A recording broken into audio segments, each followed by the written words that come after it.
আসসালামু আলাইকুম। আজকে সকাল থেকে দুপুর পর্যন্ত কী রান্না করছি সব থাকছে এই ভিডিওয়। দুপুরের জন্য শোল মাছ দিয়ে ডাঁটা রান্না করলাম, আর সকালের জন্য লাউ ভাজি।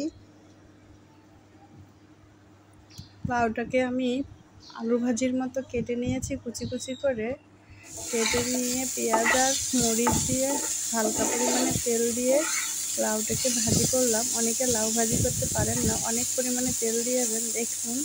দেখুন হালকা তেলে রান্নাটাও কত সুন্দর হয়। আমি এই যে হালকা তেলে রান্না করেছি, এটা ছিল সকালের খাবার, ডিম সিদ্ধ আর লাউ ভাজি, লেবু। এখন দুপুরের জন্য রান্নায় চলে আসলাম। এইখানে পেঁয়াজ, রসুন, অল্প পরিমাণে আদা দিয়ে কাঁচামরিচ দিয়ে ভালো করে কষিয়ে নিয়ে মাছ দিয়ে দিব। আগে থেকে মাছটা আমি ধুয়ে রেখেছি, এখন মাছটা দিয়ে কিছুক্ষণ কষিয়ে নিব। কষানো হয়ে আসলে অল্প পরিমাণে পানি দিয়ে তারপরে আরও 3-4 মিনিট কষাবো। কষানোর পরে আমি আগে থেকে ডাঁটা আর আলুটাকে কেটে ধুয়ে রেখেছি, ওইটা দিয়ে দিব। দিয়ে পরিমাণ মতো পানি দিয়ে ঢাকনা লাগিয়ে ভালো করে কষিয়ে নিব, যাতে আসে।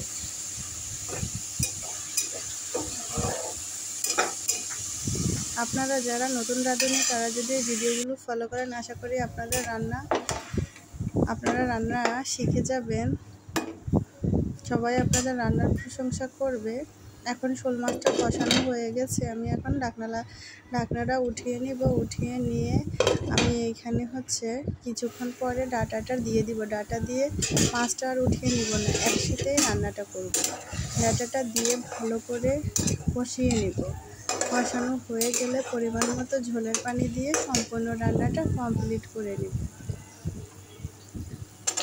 আপনাদের ভালোবাসায় আজকে আমি এত দূর আসতে পেরেছি। আমার চ্যানেলের অনেক সাবস্ক্রাইব হয়েছে, অনেক ভিউজ হয়েছে। ধন্যবাদ সবাইকে। আপনারা বেশি বেশি করে শেয়ার করেন, কমেন্ট করেন। আর অনেকে আছেন যে অন্যের ভিডিও দেখতে চান না। আপনি যদি একজনের ভিডিও না দেখেন, তাহলে কি আপনার ভিডিও কেউ দেখবে বা আপনার চ্যানেলে ভিউ বাড়বে? অনেকে আছেন যে সাবস্ক্রাইব করেন, করে আবার কিছুক্ষণ পরে আনসাবস্ক্রাইব করে দেন। এটা তো ঠিক না।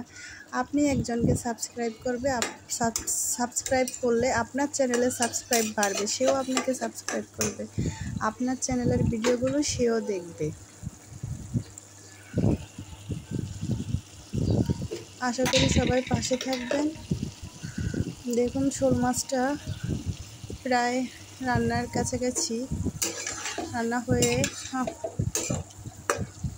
রান্নাটা প্রায় হয়ে এসেছে। আমি এখন ঝোলের পানি দিয়ে লবণটা চেক করে নিয়ে নামিয়ে নেব।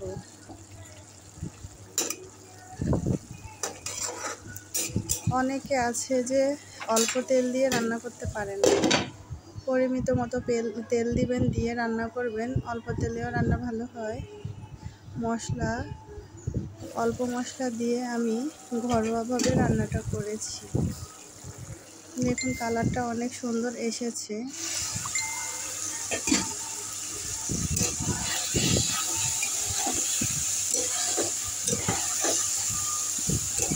ধন্যবাদ আপনাদের সবাইকে।